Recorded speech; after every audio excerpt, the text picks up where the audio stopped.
Think about treating colon cancer today. Often, it involves chemotherapy, right? And that can mean really harsh side effects. Absolutely. Healthy parts of your body get hit too, and then there's this huge problem of drug resistance. It's tough on patients. Really tough. Yeah. Exhausting, makes you vulnerable. But there's something new on the horizon. There is. Nanomedicine. We're talking about science at an incredibly tiny scale. Nanoscale tiny. Exactly. And it's poised to really change how we approach cancer treatment, making it more precise. More effective. Definitely more effective and hopefully much, much gentler for the person going through it. Okay, let's get into this. For our deep dive today, we're looking at how these tiny, tiny particles are making a massive difference in fighting colon cancer. We'll explore some amazing research. Our goal, to show you how these microscopic solutions are driving huge changes. So first up, how do you get the treatment just to the cancer? Targeted drug delivery. How does that work with nanoparticles? Yeah, this is fascinating. You can use nanoparticles made of, say, lipids or even gold. Gold. Yeah, gold. Imagine tiny gold particles, and they're coated with specific antibodies. Think of them like keys. Okay. These keys, these antibodies, they only fit certain locks, specific proteins that are found way more on colon cancer cells than healthy cells. Ah, so they only unlock the cancer cells. Pretty much. They deliver the drug payload right there, minimizing damage elsewhere. And the precision is remarkable. Preclinical trials, they've shown you might need 70% less drug. 70%? Wow. Yeah. That's huge for reducing side effects. It really is. A game changer, potentially. Okay, so the particles get there. But how do they know when to release the drug? You mentioned smart release mechanisms. Sounds clever. It is quite clever. Think of these nanocarriers as tiny containers that are sensitive to their surroundings. Sensitive how? Sensitive to things like pH level or temperature. Tumors often have a slightly different environment, a bit more acidic, maybe warmer. Right, the tumor microenvironment. Exactly. So these nanoparticles are designed to only open up and release their drug payload, like, say, 5-fluorosil. A common chemo drug. A very common one, yes. They release it inside that specific tumor environment.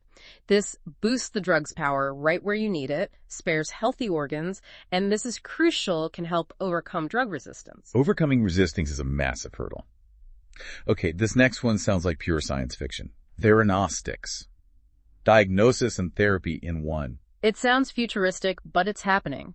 Theranostic nanoparticles are multitaskers. Take iron oxide cores, for example. Iron oxide. Like rust. Well, nanoscale iron oxide. These particles show up really well on MRI scans, so doctors can use them to get incredibly detailed images, pinpointing the main tumor, even tiny spots where it might have spread metastatic lesions. Okay, so you find the spots precisely. Precisely. But then here's the cool part. You can use something like focused heat to trigger those same particles right there in those spots to release their cancer-killing drug. Whoa, so you see it, then you treat it right then and there. Exactly. Diagnose and treat in one go. Non-invasively. Imagine finding and treating metastatic lesions just like that. It's about combining seeing the problem and fixing it simultaneously. That's incredible. And then, if that wasn't enough, we're even talking gene editing now, using these nanoparticles. Yes, absolutely. It's another groundbreaking area. We're seeing nanocarriers loaded with CRISPR technology. CRISPR, the gene editing tool. The molecular scissors, essentially. These nanocarriers deliver the CRISPR tool directly to the cancer cells inside the body in vivo. The idea is to edit the faulty genes driving the cancer. Editing the cancer's own DNA. Correct. And importantly, these carriers are often made of biodegradable polymers. Meaning they break down safely. Exactly. They do their job, deliver the CRISPR, and then dissolve and get safely flushed out of the body. So, putting this all together, what's the big picture here? This feels like more than just small improvements.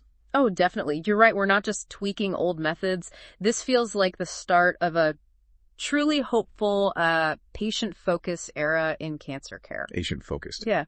Nanomedicine is essentially finding colon cancer's weaknesses, its drug resistance, its ability to hide, and turning those into ways to treat it more effectively. Using its own tricks against it. Right. In a way, yes. It's this blend of really advanced science and a focus on the patient's experience. It promises, not just longer time without the cancer coming back, but genuinely brighter futures. It really is amazing to think about that shift, moving beyond the traditional approaches into this new era of precision medicine, offering real hope.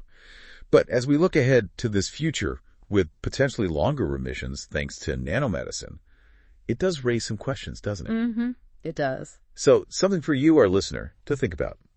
As these incredibly precise, powerful technologies move from the lab into clinics, what new challenges might pop up? Ethical questions, maybe? That's a critical point. And crucially, how do we make sure that this brighter future, these better outcomes, are actually available and fair for everyone who needs them? How do we ensure access and equity? Something to ponder.